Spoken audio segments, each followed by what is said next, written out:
Hi folks, Brian with Anchor Pest Defense, back with our second video in this series about mice. I wanted to make this one specifically about baiting versus trapping and why I typically recommend baiting. All right, let's talk about traps first and reasons I don't suggest them and reasons I don't think they work. So with trapping, typically if you place a trap out and you have several mice walk by that trap, logically, only one mouse can be caught in that trap.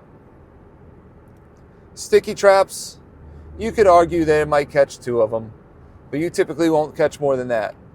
So if you have multiple mice in your house, several dozen even, and you're catching them with traps, the efficiency and the amount of time it takes to eradicate the entire problem is very long. Not only that, it costs you as the customer extra money to have a technician come out and get rid of traps and place new ones, rebait traps if they're only using snap traps.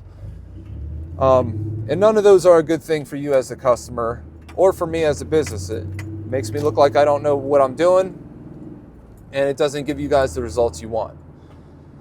So typically what I do is I bait. I use baiting. And I want to talk a little bit about baiting, why that's so beneficial, and why I find that it works much better for you as a customer and me as a business owner. So specifically with baits, the same analogy again, or the same description we use, where if you have several mice walking by a trap, only one can get trapped. Well, if 12 mice walk by a bait station, all 12 mice will sample that bait, and all 12 mice will be eradicated. To me, that's much more efficient. The other reason I like it a lot is because if these are first generation mice, and if you don't know the difference between first and second generation mice, go check out the previous video. If it's a first generation mice, as soon as they sample that bait, they're going to feel sick to their stomach and they're going to go home. And their home is outside of your house somewhere else, which means they die somewhere else so you don't smell them. Now, is there a possibility with baiting that you do smell stuff in the house? Yes, there is. And when that happens is when you have second generation mice. And this is typically for people who've had a problem in their home for several weeks or several months. They've got second generation mice, which are mice that are born within the home.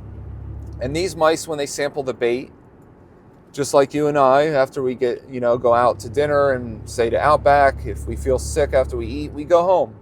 Well, their home is your house. So they're going to stay in your house to die. And that means that you might get some smells.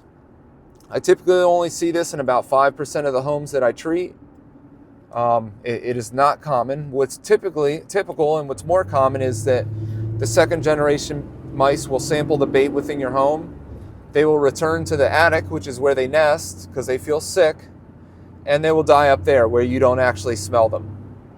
Rarely will they gorge so much that they end up dying in a public part of your house where you'll actually smell them. But it is possible, so I like to let people know that. I think that covers both baiting and trapping. If you guys have any questions, just leave them below. I think I might make the next one specifically on baits and their toxicity levels and whether that puts your pets or your children at risk around your home. I think that's it. I'll talk to you on the next one. Bye-bye, guys.